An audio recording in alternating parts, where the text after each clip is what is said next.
Warahmatullahi wabarakatuh.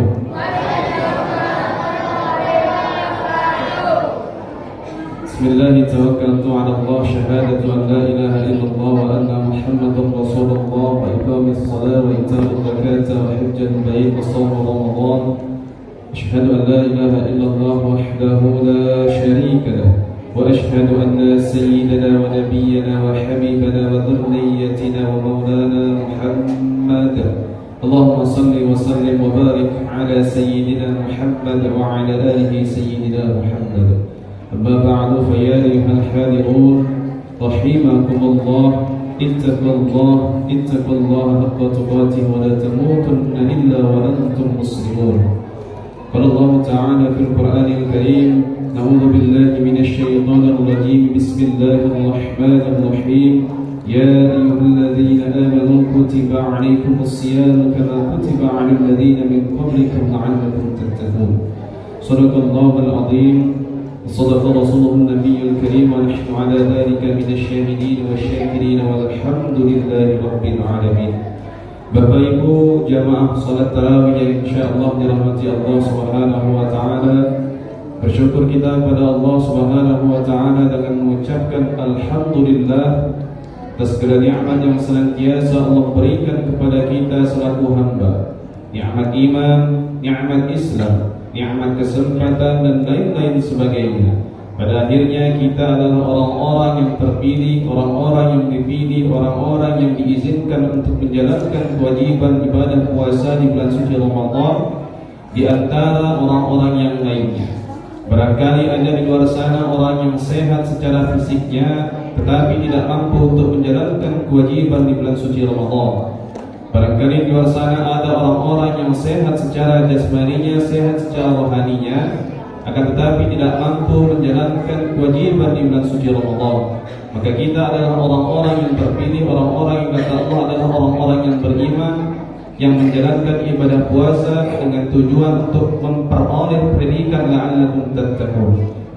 Selanjutnya bersalawat kita kepada Rasulullah sallallahu alaihi wasallam, biqouli Allahumma shalli ala sayyidina Muhammad wa ala alihi sayyidina Muhammad.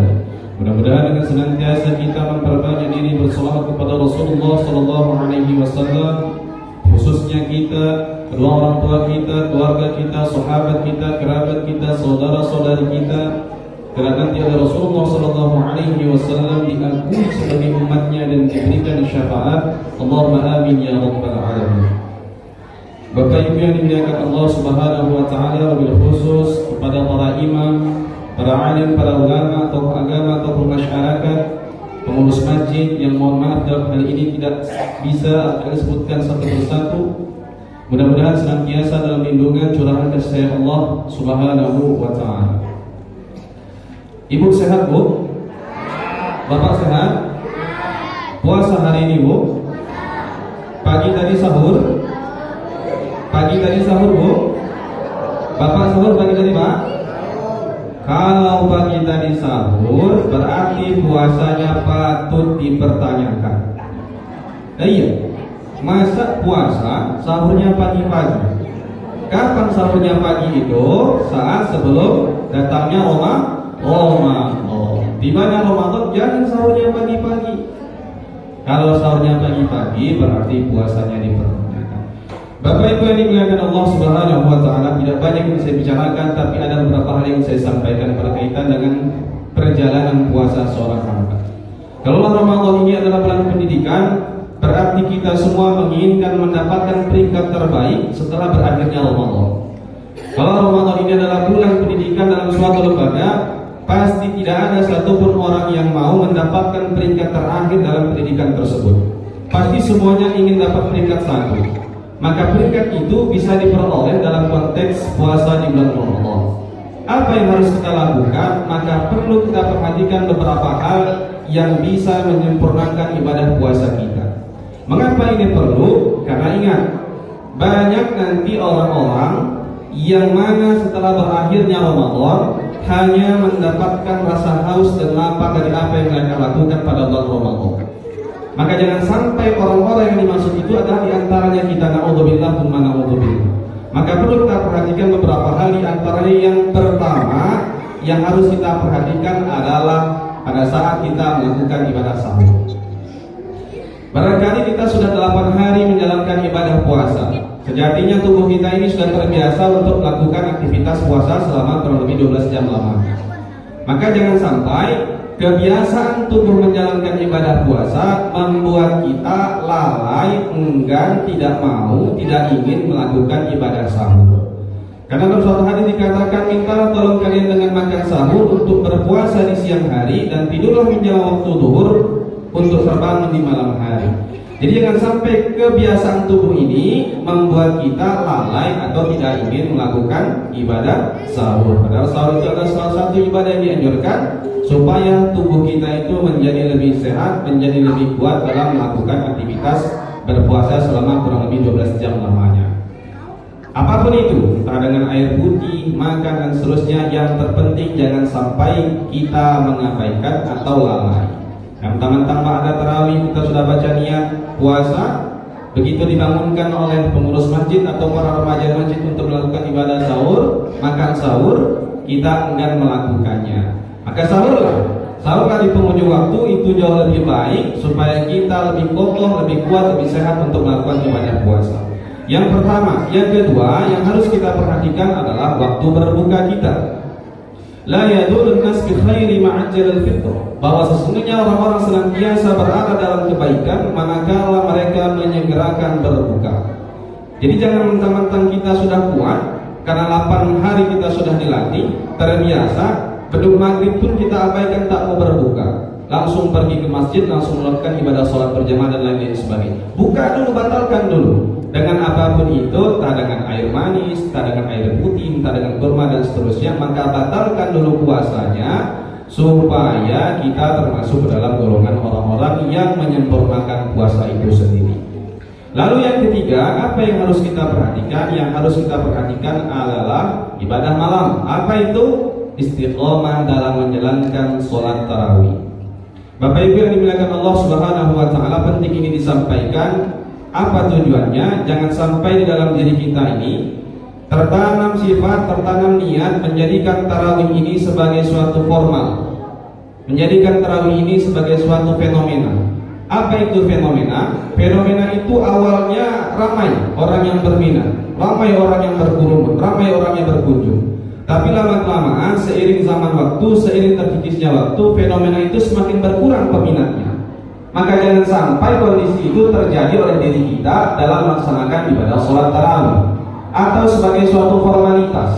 Apa itu formalitas? Ramadan tiba, tarawihlah, dapat 2 rakaat jadilah, dapat 4 rakaat jadilah, dapat 8 rakaat jadilah. Jangan sampai sifat-sifat itu tertanam dalam diri kita sehingga pelaksanaan tarawih kita itu tidak istiqomah, sehingga pelaksanaan tarawih kita itu terkesan hanya semata-mata biasa-biasa saja.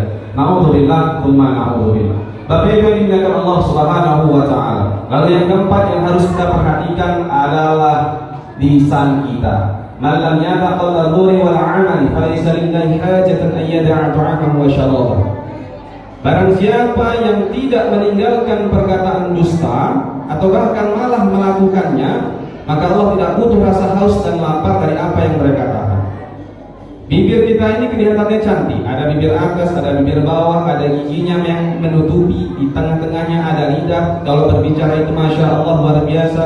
Tapi hati-hati, ada kata, ada ucapan, ada tindakan yang barangkali tajamnya itu bisa lebih tajam atau bahkan sangat tajam dibandingkan pisau yang tajam di dunia ini. Barangkali sayatannya tidak kelihatan oleh mata kita, barangkali sayatannya tidak terasa oleh kita, tapi percayalah, sayatan itu akan sangat menyayat hati seorang hamba manakala ada ucapan-ucapan yang tentunya menyakiti, yang tentunya menyinggung perasaan orang lain. Maka hati-hati selama berpuasa, jagalah lisan kita, jangan sampai mengeluarkan ucapan yang menyakiti, yang menyinggung, apalagi mengucapkan ucapan yang dusta. Bapak Ibu yang dimuliakan Allah Subhanahu wa taala. Lalu yang berikutnya apa yang harus kita perhatikan adalah syahwat kita. Sore-sore barangkali kita suka diuji. Menjelang maghrib, ba'da asar, barangkali mata kita sering diuji. Pernik warna makanan yang kita jumpai di pasar atau di aneka tempat penjualan makanan sering menggoda mata kita, sering menggoda hati kita, sering menggoda tangan kita untuk membelinya satu persatu. Ada merah, ada hijau, ada kuning, ada biru, dan seterusnya. Semuanya kelihatan enak di mata kita. Semuanya menggoda hati kita untuk membelinya. Bahkan ketika waktu berbuka, jangankan satu di antara mereka, tak satu pun hati kita tergugah untuk menikmati pernak-pernik warna-warni makanan yang telah kita beli sore tadi. Maka hati-hati, selama puasa latihlah syahwat kita untuk bagaimana dipergunakan sebagai mestinya. Jangan sampai malah kita mengikuti syahwat kita selama pelaksanaan bulan suci Ramadan ini. Bapak Ibu yang dimuliakan Allah Subhanahu wa taala. Mengapa ini penting?